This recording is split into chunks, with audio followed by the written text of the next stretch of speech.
From 2008 to 2017, I proudly served as an officer in the Marine Corps. My second tour took me to the heart of Afghanistan, stationed in the southern province of Helmand. Our days were filled with mounted patrols, a routine that involved our entire platoon cramming into what we affectionately dubbed MRAPs, short for mine-resistant ambush-protected vehicles. These beasts of trucks were our lifeline, designed to withstand the deadliest of explosions. However, the Taliban's ingenuity knew no bounds. They quickly adapted, crafting larger and deadlier improvised explosive devices, IEDs, to counter our fortified vehicles. For those unfamiliar with military movies, IEDs were the bane of our existence, the go-to weapon in our enemy's arsenal across both Iraq and Afghanistan. But it wasn't just about making bigger bombs. The Taliban's bomb makers faced constraints, limited resources that forced them to play a dangerous game. Sure, they could pool their explosives into one massive blast, but that meant leaving other areas vulnerable along our patrol routes. Enter our secret weapon, the Kid. Despite his nickname, he was anything but juvenile. With a demeanor that belied his age, he became the linchpin of our operations. While the Taliban sought to outsmart us with hidden traps, our Kid had an uncanny knack for sniffing out danger where others couldn't. It was a constant game of cat and mouse, each side trying to outwit the other. Yet, amidst the chaos and uncertainty, our platoon found strength in the resilience of our comrades and the unwavering determination to protect one another, no matter the odds. He stood there, not towering over anyone, and from a distance, you might mistake him for a teenager. But as you got closer, those patchy facial hairs and the lines around his eyes told a different story. He had to be older, way older than his youthful appearance suggested. We joked that either he had the hardest paper route in history or he was simply ageless. We couldn't pin down his age. It was like trying to catch smoke in your hands. After much debate and some lighthearted betting, we settled on somewhere between 18 and 34. But when we finally mustered the courage to ask him, his response floored us. He didn't know his birthday. He only knew he was born during Ramadan, likely after the Soviets had left. It sounded wild to us, but in Afghanistan, not knowing your birthday isn't all that uncommon. They celebrate other things with such gusto that a birthday can seem trivial. Our first encounter with him was about a week into our tour. He was tending to the fields near his family's compound, and as we rumbled down the dirt track, he approached us, his gaze fixed and unwavering. I made the call to halt the convoy, a strategic move more than anything. We were still in the business of winning hearts and minds, and making a friendly introduction seemed like a step in the right direction. Now, I'll admit, I was on edge dismounting from a stationary convoy. It's like painting a target on your back for any would-be ambushers. But seeing how comfortable the Kid was approaching Us, I figured the area was clear of any Taliban threat. So, I stepped forward, offering my warmest salam alaikum. Before our translator took over the conversation, I quickly introduced ourselves, outlining our mission and how long we'd be in the area. I emphasized that if he or his family needed assistance, they could visit our outpost during daylight hours, but without anything resembling a weapon to avoid any misunderstandings. Throughout our conversation, he maintained a steely gaze, almost as if he found me utterly contemptible. When I extended my hand for a shake, he offered his left, a serious insult in many Eastern cultures. It harks back to old customs where one hand was reserved for eating and the other for, well, other things. By offering his left hand, he was essentially calling me garbage, but I wasn't about to take offense.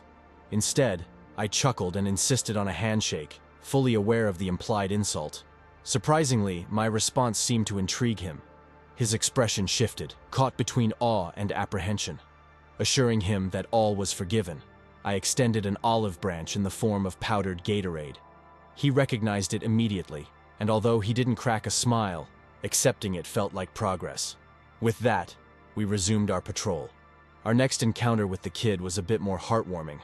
One of our sentries spotted him approaching our outpost, clutching what appeared to be a toddler.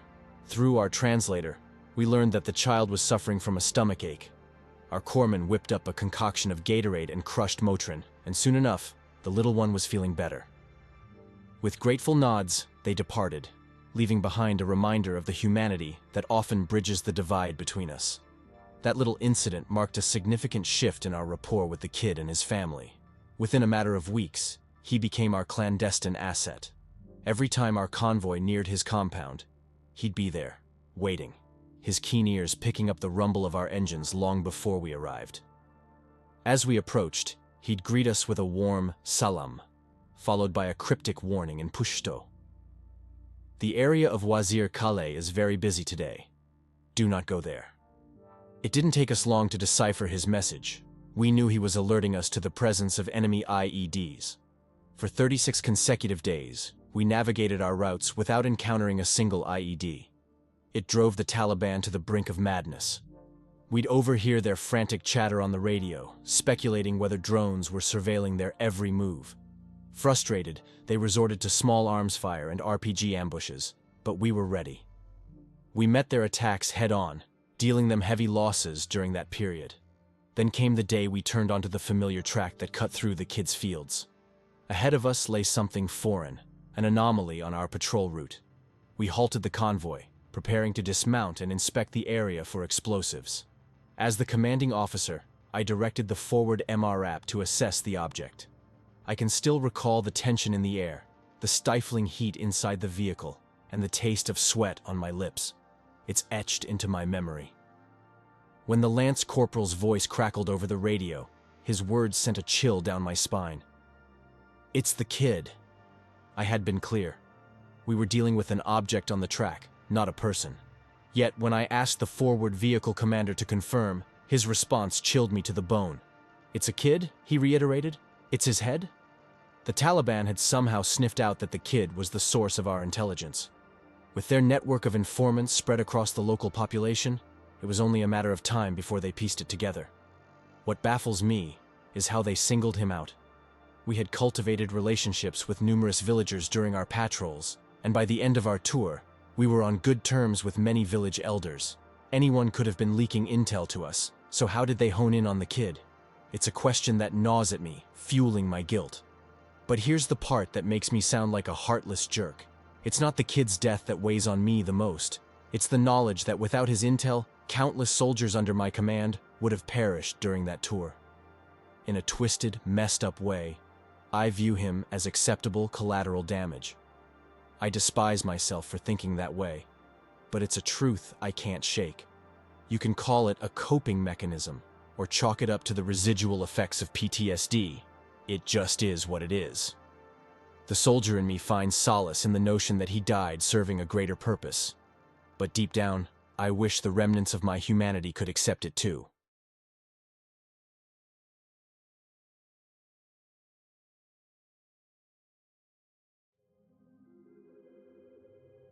My journey through Air Force basic training commenced at Lackland Air Force Base in San Antonio, Texas. Following that, I was dispatched to Shepherd Air Force Base for technical schooling. Upon completing my training, I was stationed at McGuire Air Force Base in New Jersey. Initially, my role there was as an aerospace mechanic. Starting out, I found myself on the night shift, which wreaked havoc on my sleep schedule. Day and night blurred into one another, making it feel like sleep was a luxury I couldn't afford. My primary responsibilities involved transporting various aircraft components, such as anti-ice valves, igniters, ignition exciters, sensors, and more, from the warehouse to the flight line. To be honest, the work was rather mundane and repetitive, particularly during those late-night hours. There was a lot of downtime, which I often filled by indulging in games on my phone, although let's keep that between us. One particular night stands out vividly in my memory. It must have been around 4 a.m., and I was eagerly awaiting the arrival of my coworker, whom we'll call Mark for the sake of this tale. As I sat perched by the cargo hold of the aircraft we were currently servicing, nestled on a box engrossed in my phone screen, Mark seemed to be taking an eternity with his delivery. After shooting him a flurry of texts to no avail, I attempted calling him repeatedly. With each unanswered call, my frustration grew. The phone rang 4 times before inevitably diverting to voicemail. I reasoned that perhaps he was dodging calls, misplaced his phone, or was simply swamped with tasks. Hours passed and still no sign of Mark, Just when I began to lose hope, my phone lit up with a call from his number. Eagerly, I answered, only to be greeted by the voice of a stranger, clearly not Mark. This man, sounding like he was well into his 40s, informed me that he stumbled upon Mark's phone outside the base premises. Desperate for any lead, I described Mark's appearance, hoping the stranger might have seen him. Unfortunately, he hadn't, and given the security measures, it was unlikely Mark could have ventured onto the base. Left with no other choice, I decided to embark on a journey to meet this mysterious Good Samaritan and reclaim Mark's lost phone. Seeking answers, I inquired about the stranger's whereabouts, and he directed me to a nearby establishment where we arranged to meet. Exiting the base, I made my way to the designated spot, guided by his instructions. Midway through my journey, a sudden recollection struck me. Mark had been sharing his location with me. It stemmed from a quirky incident involving two girls we met off base one night. As a precautionary measure, we exchanged locations in jest, joking about potential mishaps in the sketchy dive bar where we first encountered them. But I digress. Arriving at the rendezvous point, Tara's Tavern in Cookstown, the closest town to the base, I cross-checked the location with Mark's shared coordinates. It aligned perfectly. Yet, the eerie stillness of the hour left me questioning the stranger's presence in such an isolated locale. Pulling into the desolate parking lot, I hesitated momentarily before dialing Mark's number once more. To my surprise, the stranger answered, his voice now noticeably subdued. Informing the stranger of my presence in the pub's parking lot, he responded cryptically, assuring me he was nearby before abruptly ending the call. It felt much stranger in the moment than it does in hindsight. Glancing at my phone, I hoped for an update on Mark's location, only to find it stagnant, pinned in a small patch of woods nearby, roughly 200 feet long and wide. Attempting another call proved futile as it swiftly diverted to voicemail. Scanning the empty lot, I found no trace of anyone's presence, not even the faint hum of passing cars. My solitude was palpable, amplified by the eerie silence broken only by the chirping of crickets. My attention darted towards the woods upon hearing faint footsteps, disrupting the night's tranquility. Emerging from the tree line, there he was, the stranger. His upper body concealed in the darkness, he called out, his voice echoing, "Are you alone?" The sight sent chills down my spine. Dialing back, I responded with a firm, "No," my hand inching towards the safety of my car door. Alarm bells rang loudly. This was a glaring red flag. The stranger's return call pierced the night, his inquiry slicing through the tension. "Who are you with?" Ignoring his question, I swiftly retreated into my car, wasting no time in putting distance between myself and the unsettling scene. Racing back to base, I immediately contacted my supervisor, breathlessly recounting the bizarre encounter and Mark's disappearance. My supervisor assured me that he was currently with Mark and instructed me to rendezvous with them at a small building near the flight line. Upon meeting them, I relayed the unsettling events I had witnessed while tracking Mark's phone. Mark then revealed his harrowing ordeal. While off base, he was approached by a stranger outside a 24/7 convenience store who requested a ride back to base. Initially, Mark assumed the man was also in the Air Force and obliged.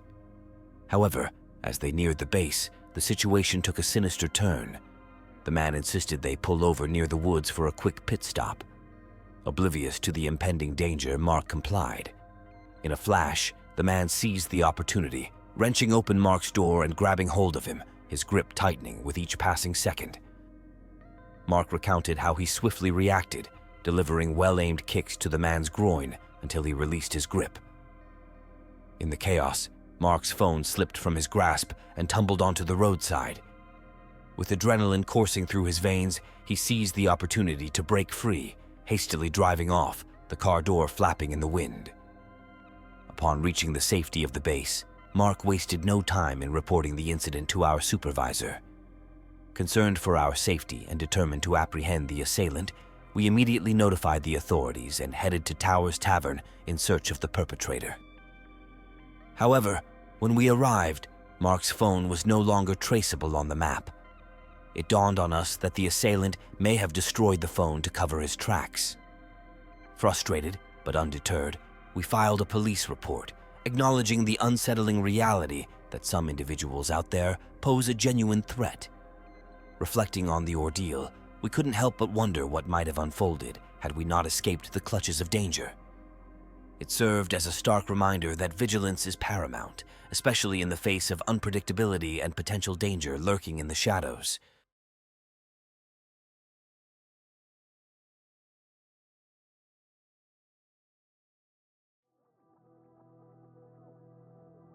Joining the military offers a mix of fulfillment and adventure for many, but for some, it leads to eerie encounters that defy explanation. These subscribers have shared their allegedly true creepy experiences from their time in the military, ranging from encountering phantoms on air bases to encountering creatures that leave even the Army puzzled. Brace yourselves, because these stories are bound to send shivers down your spine. But before we dive into these chilling tales, I want to draw your attention to a worthy cause.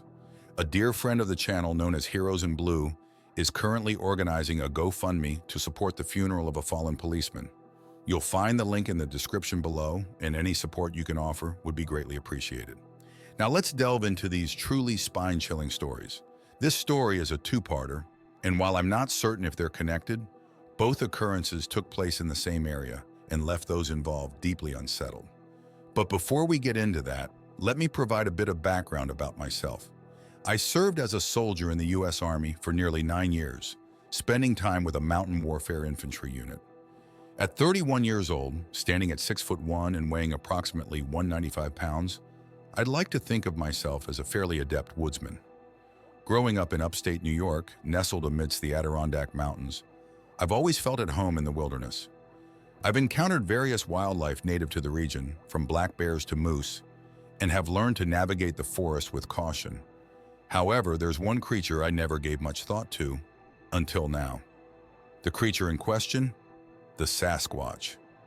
While some of my friends are avid Sasquatch enthusiasts, constantly conducting research and sharing stories, I remain skeptical. Little did I know that my skepticism would be put to the test. Fast forward to August 12th, deep in the southwestern edge of Adirondack Park. My good friend and colleague Kari and I had set up camp for the night. As the night descended, we opted to unpack only the essentials for sleep, intending to complete the setup the next day when we had better light. The first night passed uneventfully, and the following day, we finished unpacking and settled in for what we anticipated would be 3 days of relaxation. Little did we know, things were about to take a bizarre turn. As the sun dipped below the horizon, I set to chopping wood, preparing for a cozy fire to accompany our evening. With a crackling fire and a cold beer in hand, I began cooking dinner under the starry sky. The ambiance was perfect. A balmy 70 degrees with clear skies, the fire casting a warm glow around us. But just as we settled in, enjoying the music and each other's company, we were hit with an inexplicable stench. It was unlike anything we'd ever encountered, reminiscent of a sour, wet dog mixed with musky undertones. The odor was so potent that it stopped us in our tracks, exchanging puzzled glances. After lingering for about 10 minutes, the stench dissipated, and we shrugged it off, deciding to explore a nearby creek. Sitting on the rocks by the water's edge, we gazed up at the night sky, marveling at the vast expanse of stars above us. Half an hour passed before we reluctantly headed back to camp. But as we approached, the foul smell hit us once again, stronger than before. Pausing to confirm that we both sensed it, we were startled by a loud splash emanating from the water behind us. Both of us froze, exchanging bewildered looks. "What the heck was that?" I whispered. "I don't know," she replied anxiously. "Can we go back to camp now?" Without hesitation, we double-timed it back to our camp, where we remained on high alert for the rest of the night. Nothing happened, but that foul stench continued to come and go randomly as the wind shifted. The following morning, we returned to the creek, where I picked up a rock roughly the size of a softball. I thought to myself, tossing the rock into a random section of the creek. To our surprise, it produced the same exact splashing sound we heard the night before. Now, this was significant. According to my Squatcher friends, Sasquatch allegedly emits a unique rancid smell, and has been known to throw rocks directly at people. While I can't confirm that what we encountered was a Sasquatch, I can say with certainty that no known animals in the Adirondack Mountain area enjoy throwing rocks. Fast forward to October 12th, exactly 2 months later, in the same area. This time the weather was less agreeable, but it didn't deter us. Despite the constant rain and chilly nights, we were determined to press on. Our second night at the camp, we turned in early as the rain intensified, and the temperature plummeted to about 28 degrees Fahrenheit. Snuggled up in our sleeping bags, we listened to the rain pounding on our tent in the nearby creek, now swollen from the downpour. Just as I felt myself drifting off, a loud sniffing sound jolted me awake. It came from my right side, where Carrie was currently bundled up in her sleeping bag, unsure if she was still awake. I whispered, "Was that you?" There was a brief pause before she replied, "I was about to ask you the same thing." Then we heard it again, a loud sniffing sound, unlike anything we'd heard before. It wasn't the curious sniffing of a typical animal. It was deliberate, almost ominous. Following the sniffing, we heard slow, heavy footsteps approaching the tent from behind. They sounded bipedal, which sent a shiver down my spine. Another sniff, and I felt a primal fear wash over me. Instinctively, I reached for my machete. I knew that most wild animals, including bears, were skittish and could be scared off by loud noises. So I mustered up my courage and yelled, "Hey!" The forest fell silent, and for a moment there was nothing but the sound of our pounding hearts. Then another sniff, and the footsteps changed direction, circling around the tent towards my side. My heart raced as I heard the creature stop just a few feet away from me, sniffing again. It took all my willpower to stay calm. What unnerved me the most was the sudden silence that followed. The footsteps, the sniffing, everything ceased abruptly. We didn't hear it leave. It was as if the creature had vanished into thin air. I couldn't shake the feeling of dread that lingered in the air. For the next couple of hours, I remained vigilant, clutching my machete tightly. The only sounds were the rain in the creek, but the memory of that encounter haunted me. As I plan to return next month, I can only hope that whatever it was doesn't make another appearance.